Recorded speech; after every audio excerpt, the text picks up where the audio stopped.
ఆలోచన చేయాల్సిన అవసరం ఉంది. ప్రతిపక్ష నాయకుడికైతేనేమి, పాలకపక్ష ముఖ్యమంత్రి గారి జగనన్న గారికైతేనేమి లేఖలు రాయడం జరిగింది. ఆంధ్ర రాష్ట్ర ప్రజల హక్కుల తీర్మానం అని, ఆంధ్ర రాష్ట్ర ప్రజల హక్కుల కోసం ఒక తీర్మానం చేయాలని సూచించడం జరిగింది.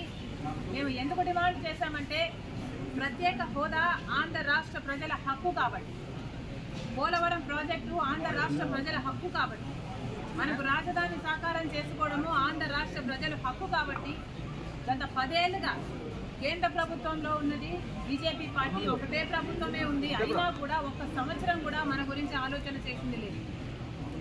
ఇంతకుముందు 5 సంవత్సరాలు చంద్రబాబు గారు ముఖ్యమంత్రిగా ఉన్నారు, ఆ తర్వాత ఇప్పుడు 5 సంవత్సరాలు జగనన్న గారు ముఖ్యమంత్రిగా ఉన్నారు. కానీ ఇప్పటి వరకు కూడా ఆంధ్ర రాష్ట్ర ప్రజల హక్కుల గురించి ఎవరూ ఆలోచన చేసింది లేదు.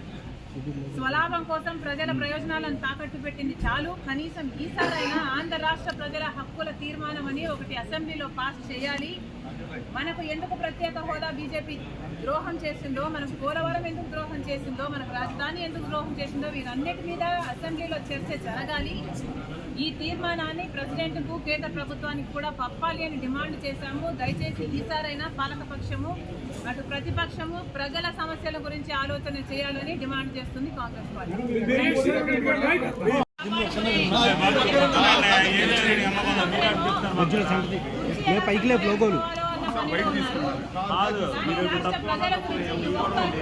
ఒక్కరికి ఆలోచన చేయండి, అటు చంద్రబాబు గారికి లేదు, అటు జగన్మోహన్ రెడ్డి గారికి లేదు. అందుకే చెప్తున్నాం, ఇప్పటికైనా కూడా కళ్ళు తెరవాలి ఆంధ్ర రాష్ట్ర ప్రజలు. ఇప్పటికైనా ప్రజల మేలు కోరేది ఎవరు అనేది ఆలోచన చేయాలి.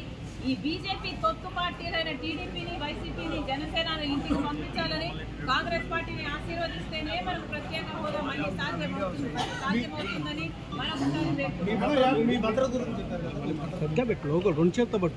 నేను ఆంధ్ర రాష్ట్ర కాంగ్రెస్ పార్టీకి అధ్యక్షురాలిని. ఈ రాష్ట్రంలో నాకు తిరగాల్సిన అవసరం ఉంటుంది.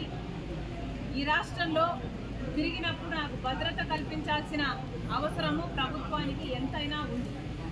కానీ అవేవి పట్టనట్టు, ఒక మహిళ అని కూడా చూడకుండా, అధ్యక్షురాలు అన్న ఇంగితం లేకుండా ఈరోజు మేము అడిగినా కూడా మాకు సెక్యూరిటీ కల్పించడం లేదు అంటే, మరి మీకు ప్రజాస్వామ్యం గురించి చిత్తశుద్ధి ఉందా? ప్రజాస్వామ్యం ఇది అన్న ఆలోచన ఉందా, గుర్తుందా అని అడుగుతున్నాం.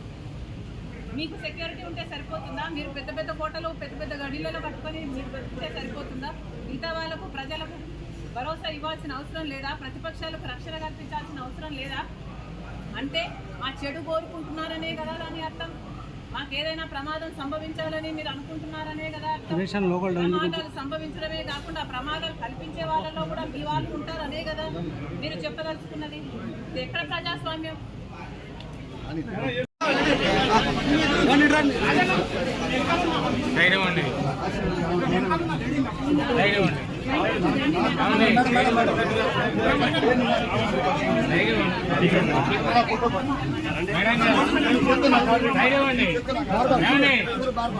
అమ్మా